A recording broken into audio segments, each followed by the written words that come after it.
All right, the Arsenal of Freedom. This is one of those episodes of Star Trek The Next Generation where it's an amazingly awesome episode. And then when you think about it, you suddenly start scratching your head and have no idea what the heck is going on. Seriously, though, I'm going to have to rush through this one because there is a lot of stuff that happens. So, moving on. The basic premise is that the Enterprise has received word from Starfleet Command that the light cruiser USS Drake is missing, and they want the Enterprise to investigate its disappearance. We don't actually know how big it was. All we know about it is that William Riker knew the captain of the Drake because he had been uh, in the same uh, Starfleet Academy class or something like that. It's one of those things that hints at the whole idea that Riker is considered by most of the people in Starfleet Command who do the promotions as someone who is overdue for his own command. And Picard is like, you do realize that declining a command position is seen as a bad thing, right? Yeah, plays into that particular story arc because one of the people he went to Starfleet Academy with, he's investigating his disappearance, and he's a captain. There's not really a whole lot to know about the Drake. It's just like, oh, it was disappeared. How- It disappeared. We don't know what happened to it. Well, the best guess anyone is ever able to come up with is one of the Minosian probes destroyed it. Maybe, possibly. We don't know. They don't actually explain a huge amount.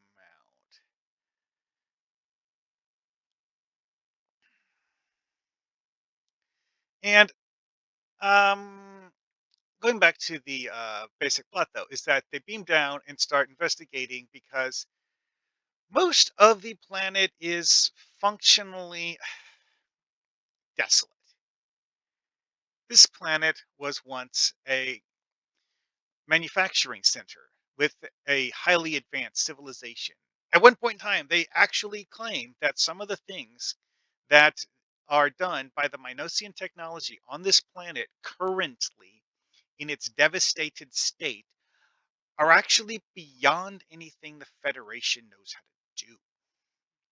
However, this is a location that is considerably outside of Federation space. Mm, oh, I didn't open that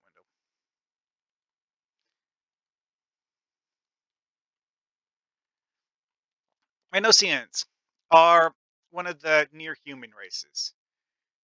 Yeah, it says humanoid here, but realistically, the Minosian peddler is there's nothing about him that makes him distinguishable from a human. Although it is entirely possible that this may or may not actually be the image of a genuine Minosian. That's a question that comes up because we know that the Minosian computer systems can automatically generate holographic imitations of people. So it's possible that this is actually a holographic imitation of a computer because or a human because the Minosian computer knows that it's negotiating with humans and thus is creating a face that isn't a duplicate of the face of any of the humans that is negotiating with it, but is something that looks familiar to them because of the fact that they see it as, one of us kind of thing, That's literally the only thing we know about the Minosians, though. Let's cluster, get back to that later. Minos, it's actually, you know what? No, let's go with Lorenz cluster. We don't really know what this is. It's a stellar cluster that is presumably outside of Federation space. Um, Yeah. See, it's just over there somewhere. Doesn't really tell us a whole lot because again, they apparently hadn't pinpointed the location of this. They didn't know what would happen when a Federation ship came in orbit of this planet and attempted to talk to the computer that was hiding there. Which is again, it's one of those things. It's like, oh, so the Federation regularly goes into places that they don't know anything about because there's a lot of things near Federation space that they don't know anything about. Hmm. Yeah, that trope again. Anyways, so Minos. Um, the Minosians built a weapon technology that was so automated that it would fight wars without any input from the people who were nominally in control of it. Now, that ended up wiping out the Minosian race, apparently. Again, this is one of those things that's, um, from an in universe perspective, believed by the general population, but given the way the Minosians had an advanced civilization, you could speculate that maybe possibly the Minosians aren't all extinct, especially since most of the Minosian technology on Minos is broken. There's like the peddler that Picard and his crew met is seemingly the only one on the planet that is still functional. So, how many places on Minos are there that the Echo Papa drones would be unaware of and thus leave alone because they don't have a reason to hunt down people at those locations? That is a question that I can't answer because, from an in universe perspective, it's unknown because the crew of the Enterprise only explored a very small region of the planet, which, quite frankly, is um, it looks an awful lot like a botanical garden escaped.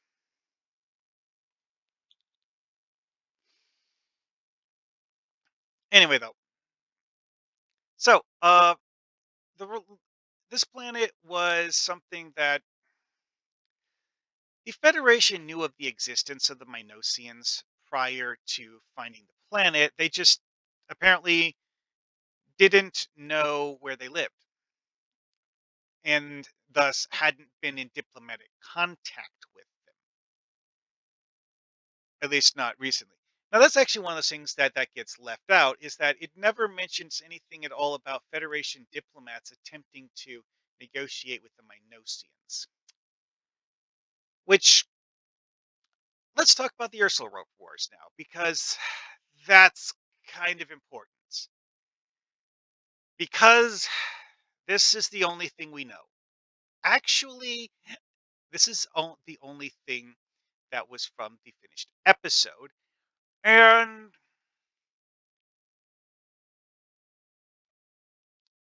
it gets weird.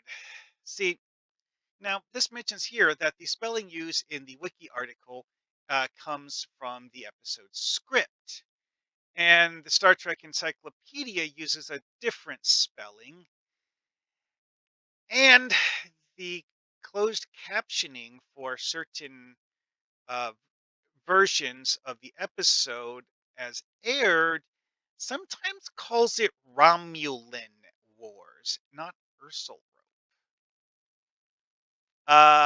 Yeah, that's an interesting one because we know that this is one of the episodes where the script got heavily revised at several points. It's entirely possible that Ursal Rope started out as Romulan Wars, but then people are like, wait a second, it doesn't make sense for the Romulans to buy their weapons from these guys when the Romulans are a major galactic power and these guys aren't. Actually, that's another interesting point. As highly advanced as the Minosians are in technology, it makes sense for them to have the ability to build starships and fly to other planets. which is kind of what I was getting at when I was saying we don't have any in-universe proof that the Minosians are actually extinct. The Echo Papa 607 model of drones has an AI capacity that is great enough that it is very difficult for living opponents to actually defeat them, because the space probe version of the Echo Papa drone is actually capable of firing while cloaked and evading return fire while cloaked. And that is kind of a problem. Be- Now, here's an interesting possibility that occurred to me while I was uh, reviewing all of this, is that maybe possibly the Lorenz cluster was actually inhabited by the Minosians, and that they actually did have something akin to a interstellar empire. See, one of the things that we don't know about the Erselrope Wars, who were the belligerents? Yeah, that's the number one thing we don't know. The word Erselrope is so nonsensical that even the script can't keep the spelling straight, because of the fact that in universe it means nothing. Literally nothing in universe is known about the Erselrope Wars, and whether or not the Minosians did anything in the Erselrope Wars other than selling weapons. Because it's entirely possible that the Erselrope Wars were fought by a group of people that bought weapons from the Minosians and then tried to kill the Minosians with them. Maybe that's the reason why Minosian civilization is extinct, is that someone intentionally tried to make the weapons kill the Minosians.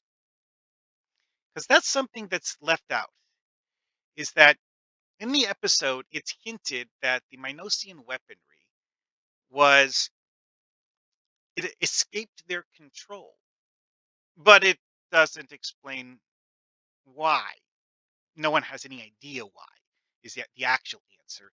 In universe, all people know is that Minos and all detectable traces of Minosian civilization got obliterated, including almost everything technological on the planet Minos. The salesman computer is the only part of Minos that actually still works. And taking it offline removed the threat of Minos completely. It was the only thing on Minos that was actually dangerous.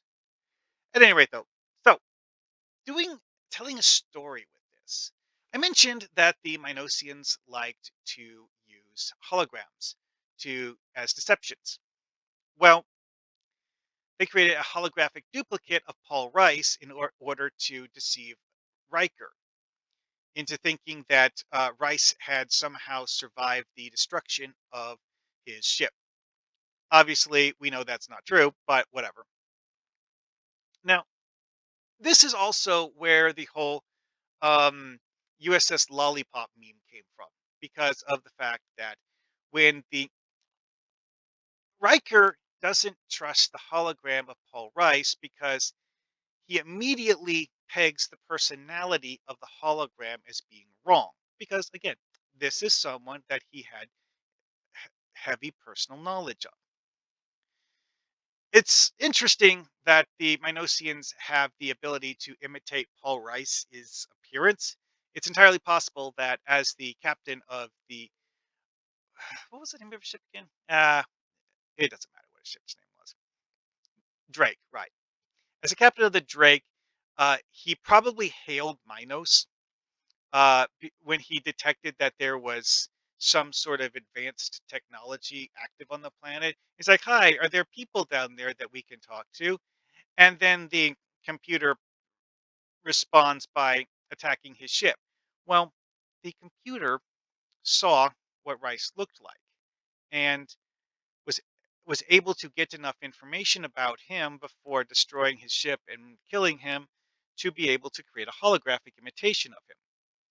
Now, one thing that is very, very abundant when Riker talks to the hologram of Paul Rice is that this computer doesn't know crap. When Riker tells the hologram that he is, in fact, on the crew of the USS Lollipop, the Paul Rice hologram actually believes him. Um, yeah, that happens. And then, of course, there's a short diatribe of follow-up questions where things get increasingly more nonsensical. And then Riker eventually is like, I know you're not the real guy, so you just piss off. At which point, the ruse gets dropped, and it's time for the Echo Papa drone to just demonstrate what it is capable of. And the Echo Papa drones don't stop until Picard negotiates with the command computer and tells the command computer that um, the Federation is interested in buying weapons from the Minosians.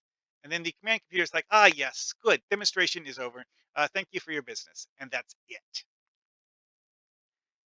Presumably, what this system was designed for was to have a um, Minosian turn it off. However, the crew of the Enterprise does not know how to do that. And it probably requires command codes they don't have. Yeah, that's a thing. That's the other part about this that's kind of weird is it's not explained when the Erselrope Wars were, and also how long it's been that the Minosians were wiped out. Because, as I mentioned, the surface of Minos does not look like an inhabited world for the most part. You look around, you see remnants of Minosian technology, weapons that are, as mentioned before, similar in technology to what the Federation has, sometimes even better, but they're not, shall we say, maintained. It all looks overgrown, and the handful of remnants that look pretty are covered in dirt, except for the complex where the command computer is stored. That actually has presumably drones maintaining it because it kind of looks nice in here compared to everything else, anyways. It at least looks, functional.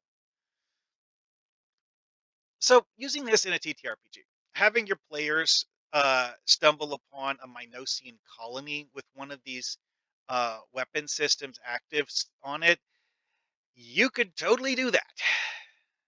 Like, oh hey, here's a previously unknown Minosian colony, and oh yeah, by the way, you remember that Echo Papa thing? Surprise! Oh yeah, that's the other thing is that to presumably save on budget, they did actually show the Echo Papa in space, but for most of the scenes, it was said to be cloaked and thus functionally invisible. Therefore, they only need to do puppetry for the Enterprise itself, and do a few, visual effects for the drone, but not a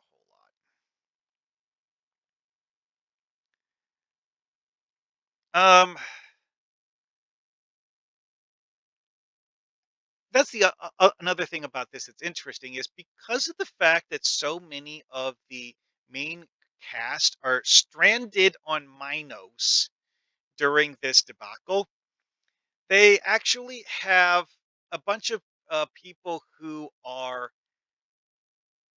minor characters that we only see in this one episode, doing things on the bridge of the ship to handle the problem because the regular crew, the people that would normally be doing this, are stuck on the planet. And that is absolutely something you could do. if your, players are even the bridge crew of the ship in the first place. Because, hey, uh, Federation ships have hundreds of people on them for the most part, so you could totally just throw a whole bunch of them in. This is another thing that's interesting as a sort of a plot development thing. Logan here is a lieutenant who is supposedly the chief engineer on the Enterprise D. This is the only episode we see him in. He is the third character to be the chief engineer, even though Geordi is the guy we normally see handling things like this. See, Geordi isn't the chief engineer. He's just the main character in engineering. I don't understand why the writers wrote it that way. They later wrote him as being the chief engineer and gave him a promotion in the process, I think. Probably because the fact that the role of chief engineer is something that logically you should have, and they never actually cast someone to be a recurring character as the chief engineer. Um, However, from an in-universe perspective, you could state that the intense disagreement between Logan and LaForge about how to handle the crisis at Minos is the reason why Logan left the ship.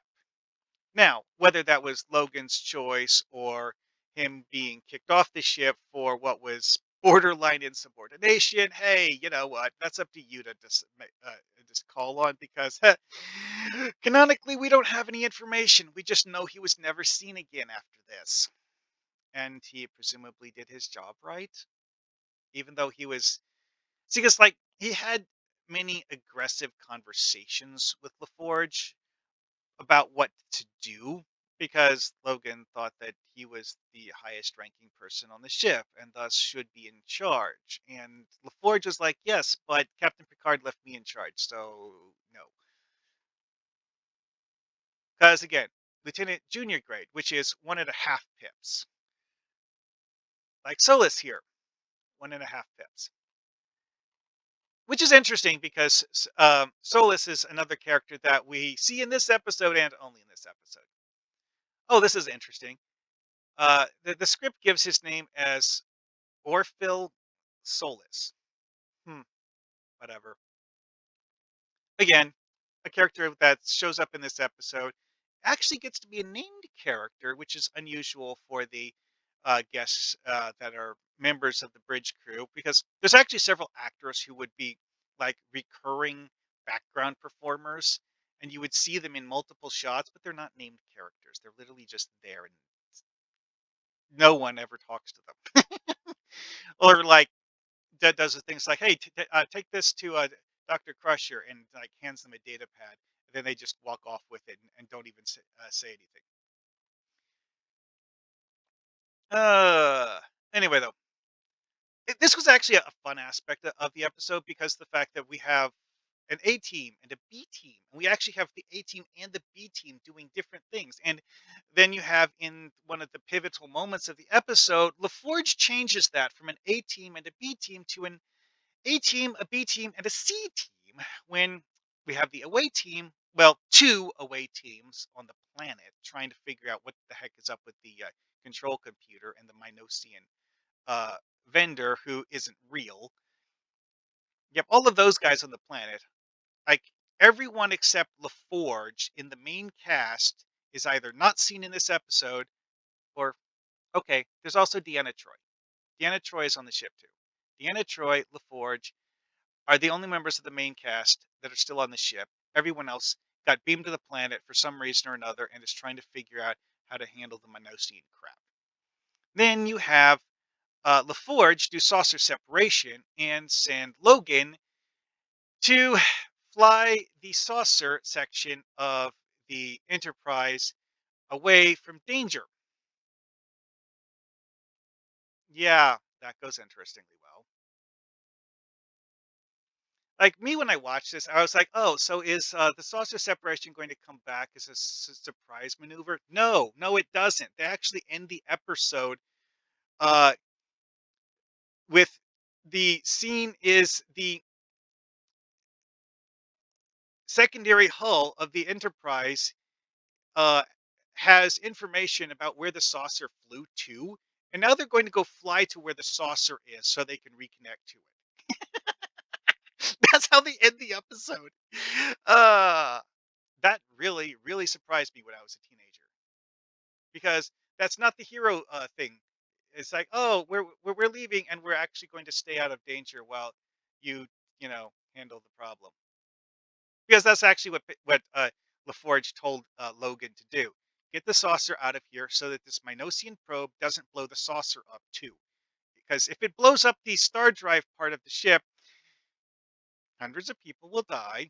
But that's only like a quarter or a fifth of the ship's crew because we threw all the rest of them in the saucer so that they can get the heck out of here. Now, this is also the episode that highlights the strange disparity with the way that the Enterprise D is designed. In many ways, in from a real world perspective, it's more like a naval base than an actual ship. Because real world, you don't send a ship out and have it stay at sea for years. But that is in fact how the crew of the Enterprise operates. Is that the case for all Federation ships? No, clearly it's not, because you have a lot of them that are basically just like system patrol ships and stuff like that. So those are ships that do function the same way that a real world naval vessel would be operated and don't do weird things like having your entire family with you. Because again, like there are several episodes involving children on the Enterprise, like when the bow breaks, where the alien of the week decides to steal the children from the crew of the Enterprise. Somehow they thought Wesley was still counted as a child. I don't understand that one either, but whatever. They don't actually steal any children that are actually like babies or infants, but we do have evidence in several episodes that there are in fact babies and infants on board the Enterprise. Like when Nurse Ogawa gives birth. The actual actress who plays Nurse Ogawa appears in several episodes, obviously pregnant, which of course means that they had to write her character as being a pregnant woman, which of course indicates, she doesn't leave the ship in order to have her child raised on a Federation colony world. No, no, no. Her child just grows up on board the Enterprise. Hopefully, they survived that whole thing when the Enterprise D got destroyed, but I don't think we ever saw either one of them after that. Pity. Anyway, though, I think I'm getting distracted. Yeah, there's a whole lot of things to do with this because of just how many layers of story there was here. Like, I completely forgot to talk about the side story where Beverly Crusher talks about Felisa Howard, one of her ancestors, who becomes a recurring character despite being dead because important backstory has been revealed. Yeah, well, that's another thing about this particular episode. This episode goes into backstories real deep. There is no present day plot here. No, no, no, no, no. We have a excuse for exposition about character backstories. Like it talks about Riker's past. It talks about Picard's past a little bit, not that much, honestly. The only like actual like personal drama is between Logan and LaForge, and quite honestly, Logan was literally thrown into the episode just to cause personal drama with LaForge. Literally the only thing he does in the episode. Anyway, though, this isn't even the first time that Felisa Howard was actually mentioned, though. But they do talk about her history in this episode, and that part of the reason why Beverly Crusher became a medical officer was because of the influence that her grandmother had on her life. It caused her to want to be a medical officer. How exactly this jives with the story of the Howard family candle and the anaphasic whatever the heck, I don't know, but Yeah, somehow those are connected. Don't ask me how. I don't care. Anyway, though, like I said, this episode is one of those things that it's kind of sort of like a dangerous ancient aliens episode, except that we don't actually know how long that the Minosian race has been wiped out. And it's actually implied to have been relatively recently, but not, within recent memory. No one actually says how long it's been. And they just say that um that's well that's actually another thing is that no one in the episode actually has a whole lot of information about anything related to the Minosians. They knew that they existed, and that's as far as it actually goes in terms of the crew being aware of the capabilities of any of the Minosian technology. And the Echo Papa drones are an aspect of Minosian technology that possibly didn't exist in the Erselrope Wars because the peddler depicts it as being the latest and greatest. Although the explanation for how the Echo Papa drone system works requires you to have a rather large factory to make them work. Because an AI redesigns the drone every time it gets destroyed to make it better, at least the ground one, anyways. Which, it takes a few minutes, but it manufactures an improved version of it, and then it sends it out to do the same thing that the previous one attempted to do. The stasis bubble that it used on Riker, that's a pretty scary weapon, especially if you have more than one of the Minosian drones, because that's a weird thing in the episode is that the AI controlling the Minosian drones only did one of them on ground and one in space, presumably because of the fact that it was in demonstration mode. It was not making a genuine attempt to murder everyone. And that is some where the episode gets really, really scary is when you realize that the Minosian peddler, the computer program being run, isn't in murder everyone mode. It's actually just showing off what the Minosian technology is capable of in order to convince Picard to make a deal to buy technology from the Minosians. It doesn't want to kill Picard because otherwise he can't make a deal.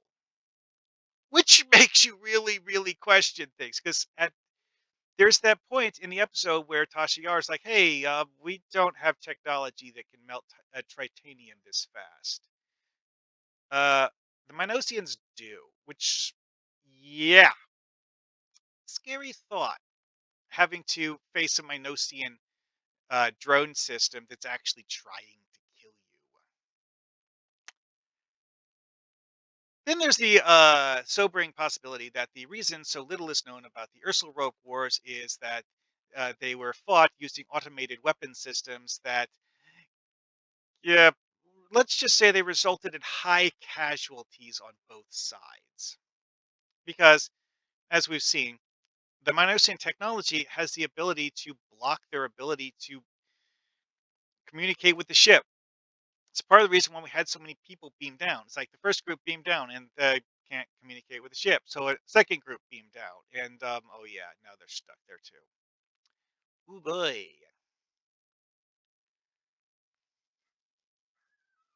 Oh, well, also the reason why Crusher beams down is because they think Riker needs medical treatment. This is a very, very ethereal bubble, but it's supposed to be a force field, so it kind of makes sense. It's not supposed to look like it has any physical substance. At any rate, though, I think that's enough about this one. This is a fascinating episode because of just how many layers of plot there are. And this is something that if you were to adapt this into a TTRPG module, which would work pretty easily well, You could have a lot of fun with this one. Maybe even make a proper campaign out of just handling Minosian idiocy because of the whole idea of these computer systems have the ability to repair themselves and to a certain extent replicate themselves because it was building more drones to replace the ones that were destroyed, but because it was in demonstration mode it was only sending out one at a time in order to entertain the crew of the Enterprise, and that indicates that it's actually, building stuff. Does it actually have the programming and plans required to build a second control computer and thus have another factory to build stuff? No. But that's this planet with Minosian crap on it. Like I mentioned before, we have reason to believe this isn't the only planet the Minosians had been to, because again, the Erselrope Wars were implied to be an interstellar war. We don't know what the actual belligerents were. We just know that it's an interstellar war, and the Minosians had a role in the war as arms dealers. Who exactly was buying it? We don't know that part, but it's interesting food for thought because of the fact that it tells us that the Minosians were in fact negotiating with races that probably didn't even live in the Lorentz cluster. So they did have an interstellar presence.